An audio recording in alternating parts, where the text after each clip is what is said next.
Good morning everybody, and let us continue our lecture related to the component of the machine tool. In the last class we have seen some of the different configuration of the rib, so that you can reduce the weight of the machine tool structure, and we have also seen that we can use some of the lightweight materials such as aluminum alloy for making some of the components, so that we can reduce the weight without sacrificing the strength of the material.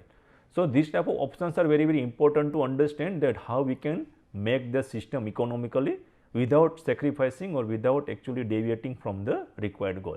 So, let us continue this topic further. So, this thing what we have discussed in the last class, lightweight material, and criteria for material selection, that once we know that what is the final design, and then we have to finalize that some of the properties by which we can get the different materials out of it. Suppose first thing is the precision application. Suppose your requirement is for precision application, then what we have to see, that we have to see the thermal and long term stability of the structure, that is very essential.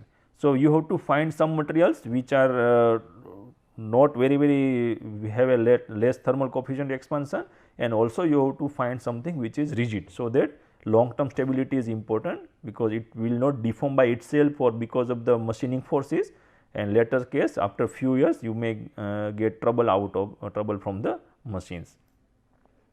Lightweight construction is desired for moving component, that we have seen that if it is not lightweight, then the axis movement from here to here, it will take some time, because you have to gain that you have to overcome the inertia forces, so that you can get the required particular motion for moving from one location to the another location. So, the lightweight construction is important, but again you have to see that it should be stable and it should be very strong, because some of times lightweight structure are not that much stable, and you might end up with the wrong design calculation. Then the high damping and stability should be provided to the by the base machine base. So, now what is important, because we know that our base is very important. Now, consider this is the base. Now, what is problem if your base has no high damping or stability? Now, we know that we are putting the guideway here on the top. On the guideway, what we have, XY table. On the top we have a workpiece fixture, and on the top we have workpiece, correct. This is the static loading, whatever we are talking about, and then on the other side, now consider this is the structure, then on the top side this is the spindle housing,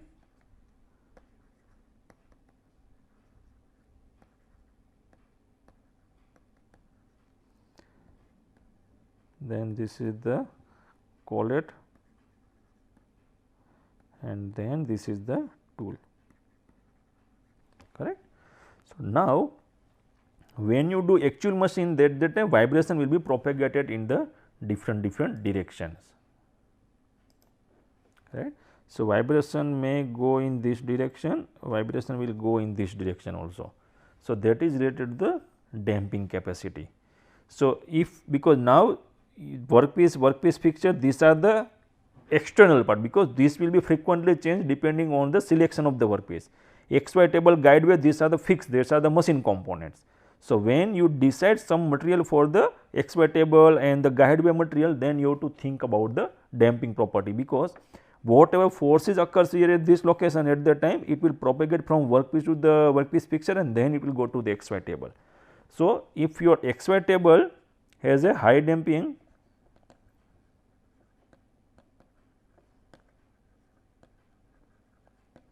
capacity, then it will not propagate the vibration further in the this direction. So, it will not go in downward, it will absorb everything within that material only. So, you have to think about that also. Another thing about the stability, because now we know that this whole thing are weight. So, it has some weight,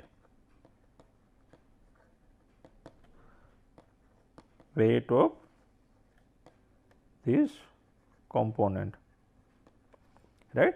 So, when everything is loaded on the base, at that time base will deform itself also, even in static mode. Forget about the machining. When you do machining, at that time it will come across the static load as well as the dynamic load also. So, it should have a high damping and stability in the base material. So, your whole structure should not deform at that time, because base is the thing which is taking most of the load out of this particular machine tool, and if that is deformed or it has some type of dimensional problem, at that time that dimensional problem or the defects, that will be actually replicated or reflected into the component which you are machining. So, you may not get the required dimension and you will end up with that geometric error that we have seen in the different axes in 1 or 2 lectures before. Correct. So, light stiff design, how you can define the correctly placed material in the right shape while using as little material as possible. So, now what is the criteria for getting this particular design? That first thing is that material should be less material, then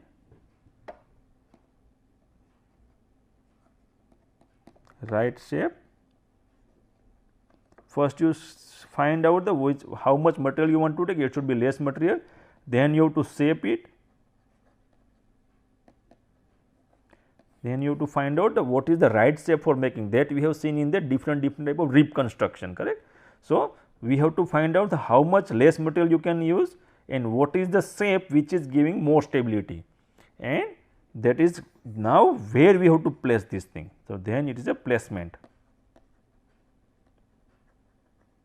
correct. So, now we have to see the what is the loading direction. So, that is placement based on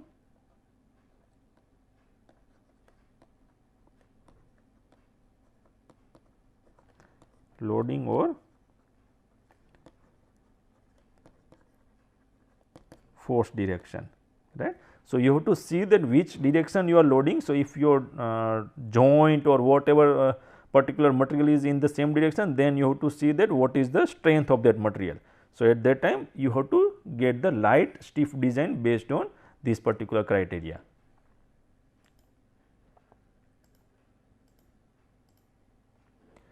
So, now what is the good design? Now, good design leads to a uniform distributed loading. Now, we know that we have a loading at a one concentrated point. Now, when you do machining operation and this is your workpiece, and when you are drilling, at that time whatever thrust force is occurring here, and because of this thrust force it will go to the collet and then collet to the spindle housing, correct. So, now when it is going from one component on the component, your distribution loading should be uniform. That means, it should not that one component stressed more and another component is less stressed, because if you are end up with the non-uniform loading, then one material is deformed very more and another material will not deform at all. So, because of that uneven deformation, you may get some permanent deformation in the workpiece geometries, right. So, ideally the stress level under load should be same for all the material used. Now, we have seen that we can use different materials, and we have also seen that one particular material is not useful for making the whole system or the whole machine. So, we are using different material at different location for making different components, and because of that all materials have different properties, and that different properties are creating a different stress level, and we have to make sure that the whatever stresses are generated, it should be same for all material. That we have seen in the last class, that if one is the making of this is the cast iron, then if you are using a aluminum, then actually you can increase the size of this component. So, if this is aluminum alloy, you can increase the volume, then actually you can maintain the stress level under the same loading. So, whatever loading is here, if you are making this cast iron size and the aluminum size same, then aluminum will be more stressed compared to cast iron. But if you keep the area little bit high in such a way that your total load or the total weight is not increased, but these are equal, then actually you can maintain the stress level in the different components, right. So, now construction material for the machine tools. Now, this is one of the base of the machines. Now, what are the materials are mostly used? Cast iron and granite are most widely used material for machine base and slide base because of their some of the properties. It is one is the good wear resistance, because if you see all the conventional lathe machine and the milling machine, your base you will find the cast iron. Granite is next to cast iron, which is also widely used. Low thermal expansion, because even if there is a temperature difference in the climate, because mostly when you install a conventional lathe machine or milling machine, generally you do not provide the envelope on the top. So, because of that, what happens that whenever you are operating in a summer or you are operating in a winter, temperature difference is more than 30-40 degrees in some of the locations. So, because of that, you may not get large variation in the thermal deformation because of the climate temperature difference. Low stress cause deformation, because when you are using this material are subjected to less deformation when under stress, and the high vibration damping capacity. So, whenever there is a vibration, this vibration will be propagated or it will be absorbed within this end only. It will not actually transfer to the other component or other joint. So, these are the some of the advantages of this particular materials, so that you can use it comfortably for the different applications. But some of the issues are there when you are going to use this material for the micro machining center, because right now these are widely used for conventional machining, where we are not looking at the detail at micron level or tens of micron level. But when our component and the machining parameters setting it considered as a micron accuracy or submicron accuracy, this material selection will play important role in the construction. So, let us see those things. So, this is the granite. So, granite base is very useful compared to the cast iron, because it is a crystalline hard stone consists of quartz, mica and the feldspar. So, combination of this thing is considered called as a granite structure.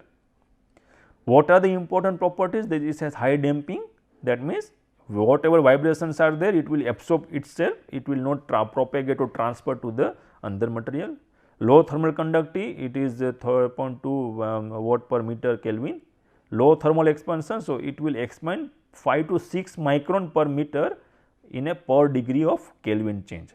So, if you consider any component, suppose this is one component and this is 1 meter of length,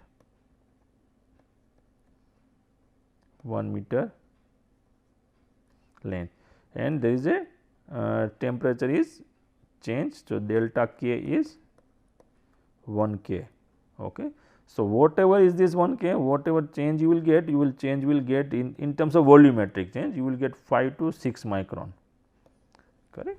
So, this is reasonably good for certain components, but when you are talking about a micro machining, where sometimes your depth of cut itself is in the 5 to 6 micron, at that time it may create some problem at the later stage. High hardness is one of the parameters by which you can select this thing for a micro machining or some reasonably good macro machine parts. Abrasion resistance is there and absence of residual stresses, because if you make a component from the cast iron or some other steel material, at that time you have to actually machine those components, correct.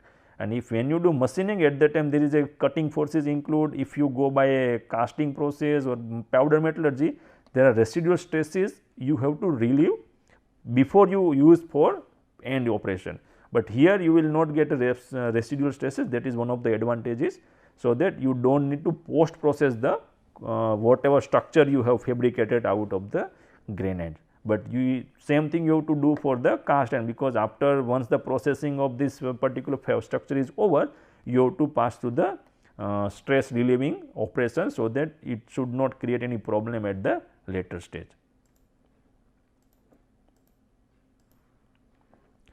But if you see the granite is also used for combining with the steel material or some other materials. So, now if that is the case, then what you have to do, that you have to check the thermal properties to avoid bending and stresses at the interface.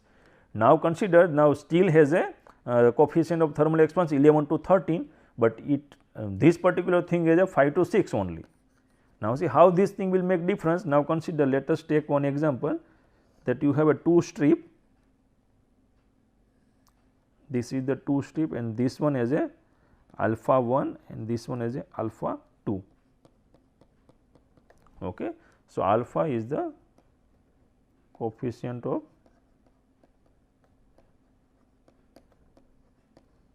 thermal expansion.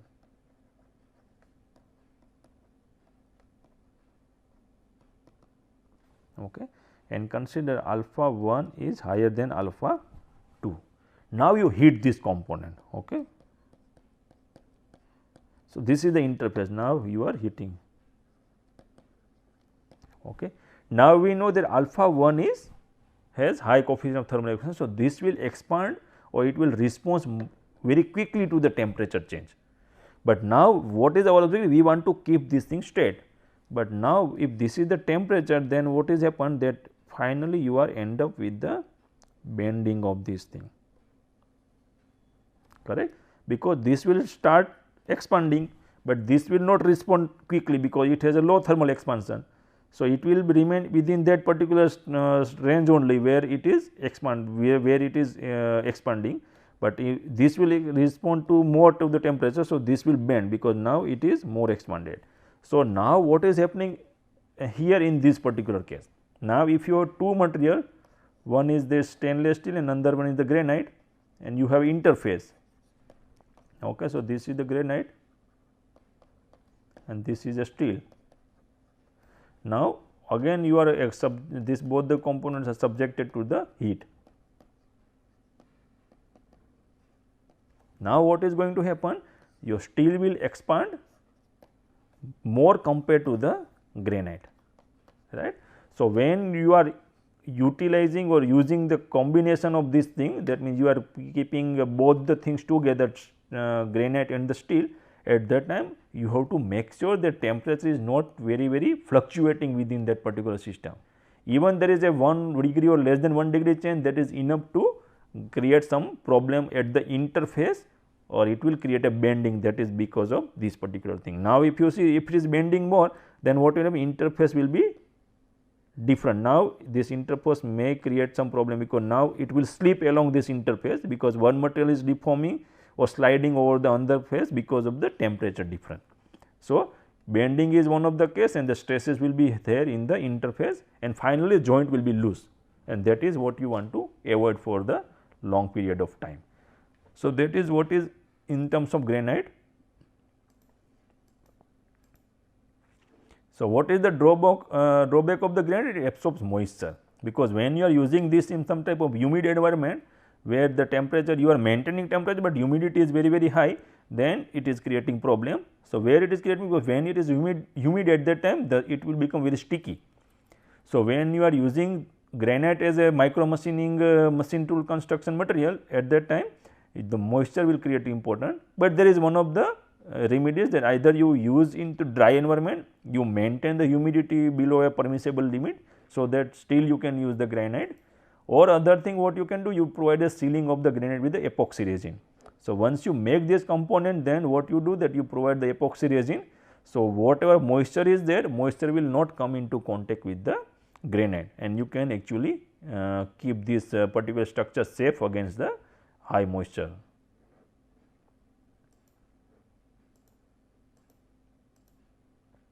Then another material is polymer concrete. So, this is the complete structure, one of the structures by which you can make the monolithic structure. So, now what things are there, that suppose here what you can see, that here one guideway is given here, that is the inbuilt here. So, you may get one x axis in this direction. Now, these are the two guideways are given here in this. So, you will mount one other guideway for moving in the y axis here, and on the top of that, or here also you are providing two location where bolts are there. So, maybe the z axis is coming from this particular location. So, you can see that many things you have to provide in this particular structure, so that at the end you do not need to drill also. So, many times when you are casting this such a big things, at that time you provide some of the things very comfortably. So, you do not need to do any type of extra machining for making those particular things. So, let us see what is the polymer concrete, right. So, polymer concrete consists of, one is the filler material.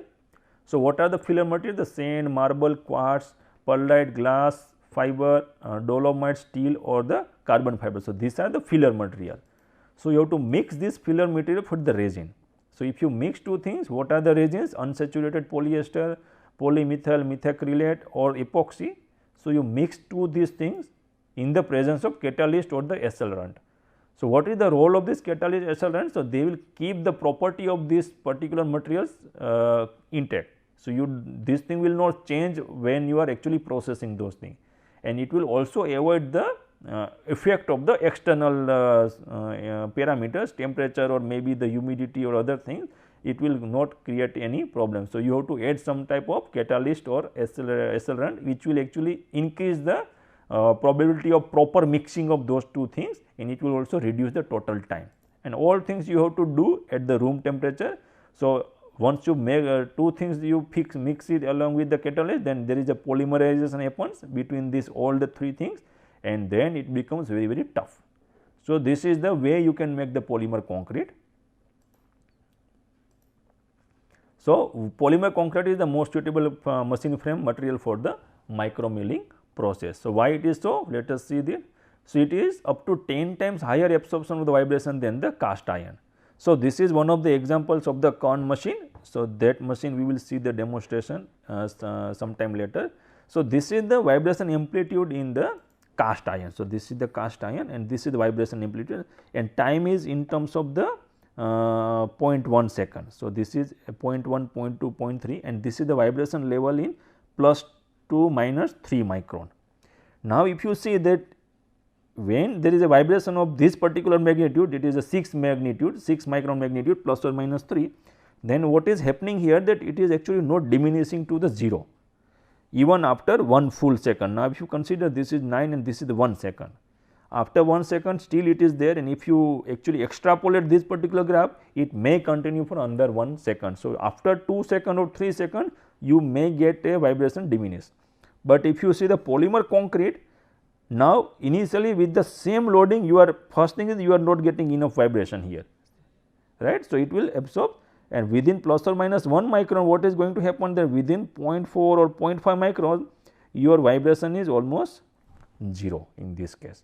And sometimes whatever this particular vibration also may not create any problem, because it is within that particular acceptable limit of the machine tool, and that is the advantage of using polymer concrete for a structural material in place of cast iron or the granite material, because both have some disadvantages, and polymer concrete is actually overcome all the disadvantages of the cast iron and the granite material.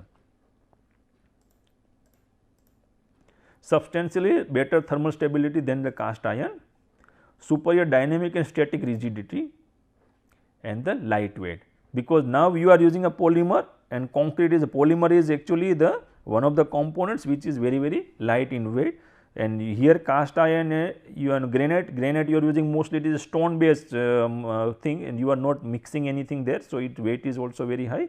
Cast iron is actually the metallic component, so obviously its weight is very, very high. But here concrete is one of the components which weight may be high, but you are using polymer also. So, depending on the proportion of the polymer and the concrete at that time, that depends on the what is the total weight of the polymer concrete, correct. So, that is the lightweight, superior dynamic and static rigidity, that is also important. So, now this is the one of the graphs it is showing. So, this is the cast iron, and now whatever we are putting that per Newton, there is a problem, there is a deviation with the 0.5 0.3 micron. So, if you provide 1 Newton load, then you will get a deformation of 0.3 micron. So, that is bending moment or maybe the thrust force or whatever is way you are putting it. So, if you are providing this, so this is the scale of that, this much is the scale of this part. So, when you are putting a load in this direction or impact in this direction, what is happening, that this particular thing is not very, very rigid in structure. So, now if you see this much is the vibration or this much is the deformation inside, that deformation is in double the amplitude. So, it is double than this thing. So, that is why it is showing the 0.6 micron in both the cases, in these two cases. So, that is not the correct way, but if you provide the same loading or impact in this polymer concrete, now you can see that it is not even half of this thing. So, 0.15 micron or something is there, and that is the advantage of using polymer concrete for the machine tool structure. Now, these are some of the advantages.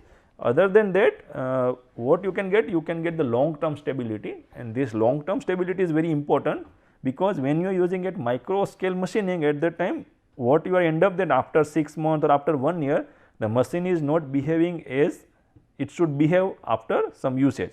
So, if you are using a polymer concrete material, even though it is very costly, but the cost is actually compensated by the precision and the whatever the rigidity you are getting and thermal stability what you are getting compared to the other parts.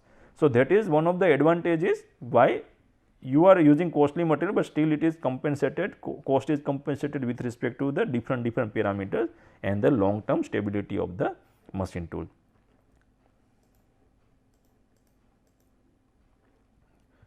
Now, coming to the guideways. So, now what are the guideways? So, guideways, that means on which you are putting all the components. So, if you are using a spindle, then on the spindle you are putting this guideway, because you have to move z axis in this direction. So, this will be the z axis when you are mounting vertical, and if it is in xy table, then it will be unit 2 in this case. So, one is moving in x direction, one is moving in y direction, and then you are guiding that movement particular in different directions. So, these are the two things. So, this is the linear guideway and these are the box type guideways. So, here everything depends on that how much you are moving in this direction. So, accuracy of micro machine components depend on the precision of the guideways. So, now if you see this thing, this is mostly you will find in the large capacity machines, and that is not the case in the micro machining. The axis of guideway should have high acceleration as well as stiff bearing to compensate the forces, because now say if you are using this thing for x and y direction, then what will happen, your z axis will come here, your tool will be here, and you have a workpiece and everything located at this location.